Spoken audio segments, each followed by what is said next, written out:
Welcome to Introduction to Sewing Tools. There are several sewing tools. I will just run it through just a few. The first group we'll talk about is measuring and marking tools. And the most important one that everybody must know is measuring tape. It comes in different sizes and the one side is in centimeter, the other side is in inches. This is the inches side and this is what we use in this part of the world. And you see this labeling, this is what each mark means or stands for. Don't bother yourself about that, we'll get to it in another class. I'll teach you what it all means. So this is a measuring tape and it is popularly called tape rule. Okay, let's go to the next one. We have ruler. We have different type of ruler, the straight one and the curved one. Each one has what it is used for. We have the cutting ruler, we have the curved ruler, we have the arm sleeve ruler. You see the scale, triangle, snake shaped ruler, different type of ruler. So each one with its own special use. We have the hip curve, we have the leg curve, we have the arm curve. As you go on, you learn their uses. So you see the different type of curves again.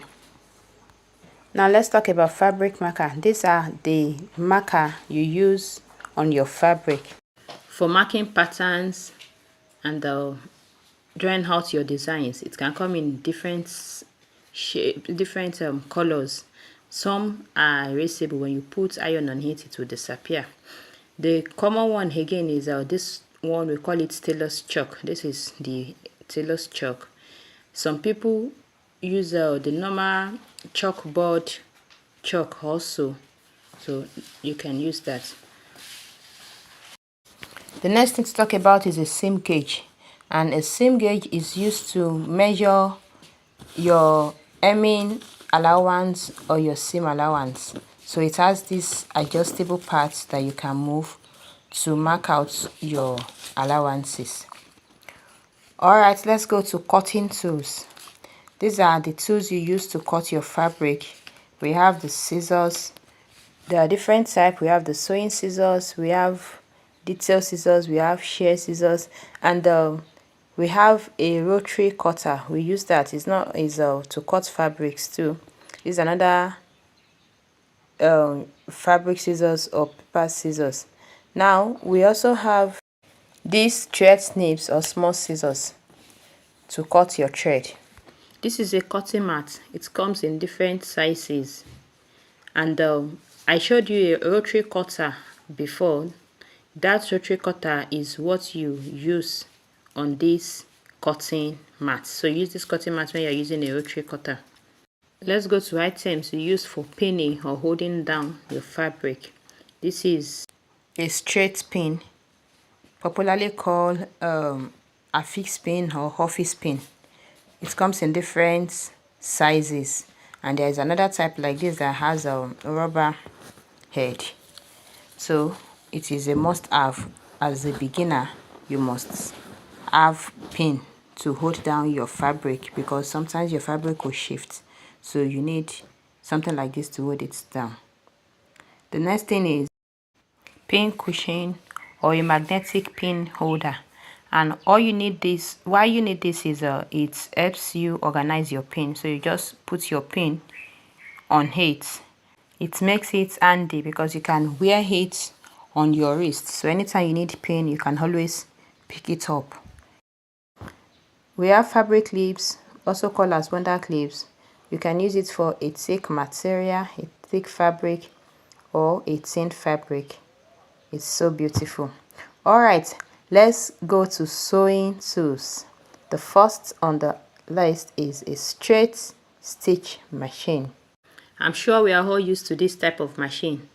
It can be any product. What does it do? It sews a straight stitch. We'll still talk about stitches so you understand what it means by straight stitch. It can be operated manually, and you can also add a motor to it. So you use electricity to power it. But it is a common machine no doubt about it. Now we also have an industrial straight stitch machine, and this is what it looks like. It can be any product also.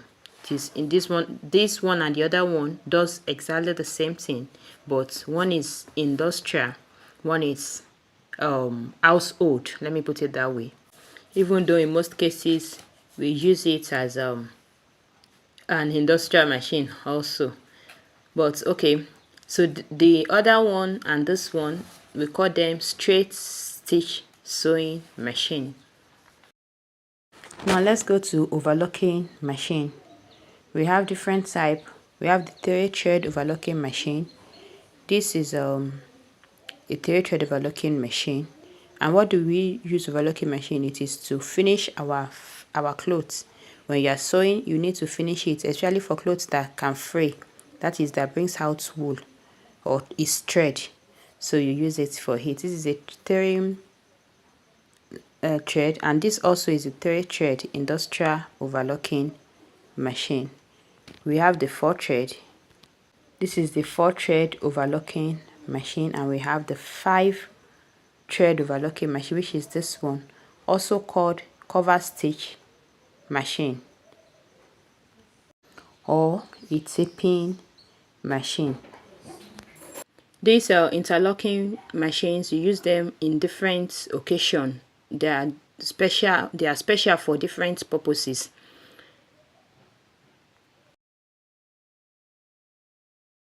You see this particular machine, we can call it a multi-purpose machine because it usually have different stitches and can do a lot of things, but it is an household machine.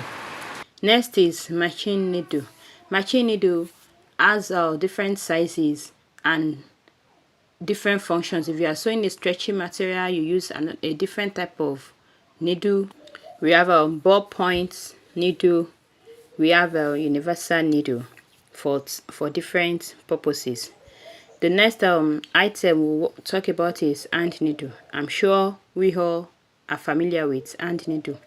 It comes in different sizes as well. We have the long, the short one. The next thing we'll talk about is thread. We have different thread. We have polyester, we have cotton thread, different sizes, different colors. I'm sure that is not new. And I'll talk about seam ripper. This is what we use to lose thread. It's more effective than a razor, and also you can use it to open buttonhole. It's called seam ripper. Now this is a thimble. Thimble is used to protect your hand when you are using hand needle, so that the hand needle won't pierce or injure your finger. Now let's go to ironing or pressing tools. This is a pressing table, ironing table. You can use whatever works for you. This is an iron. We have steam iron and we have dry iron. This is a dry iron. Then there's another thing we use. This is what we call tailor's arm. This is important when you want to press your seam. We have it comes in different shapes and sizes. These are other ironing tools too. And we have this, we call this a tracing wheel. You use this to make tracing on your pattern, from your pattern to your fabric. And this is tracing paper. Then we also have pattern weight. That is a weight on your pattern so that it will not move when you want to trace it or when you want to cut your fabric, so that the pattern will not move and you'll be able to do whatever you want to do. Then you need your notebook or your sketchbook. And the last thing I will talk about is